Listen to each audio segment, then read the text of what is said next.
മനസ്സിൽ ഇടയ്ക്ക് വന്നു പോകുന്ന ചിന്തകളെ ശ്രദ്ധിക്കാതിരിക്കുക. ഈ നിമിഷം എല്ലാം മറന്ന് മനസ്സിൽ സന്തോഷം കൊണ്ടുവരിക. ഇനി ശ്രദ്ധ മുഴുവൻ നെഞ്ചിന്റെ മധ്യഭാഗത്തേക്ക്, ഹൃദയത്തിലേക്ക് കൊണ്ടുവരിക. അവിടെ ഒരു ചെറിയ താമരമൊട്ടുണ്ടെന്ന് നീ സങ്കല്പിക്കുക.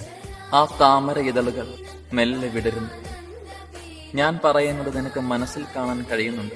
അതിന്റെ മധ്യഭാഗത്ത് സ്വർണ്ണ നിറത്തിലുള്ള ഒരു ജ്യോതിസ് തെളിഞ്ഞു വരുന്നു. ആ പ്രകാശം ഞാനാണ്. ജ്യോതിസിനുള്ളിൽ എന്റെ രൂപം ഏറ്റവും മനോഹരമായ പുഞ്ചിരിയോടെ ഇരിക്കുന്നതായി നീ ഇപ്പോൾ കാണുന്നു.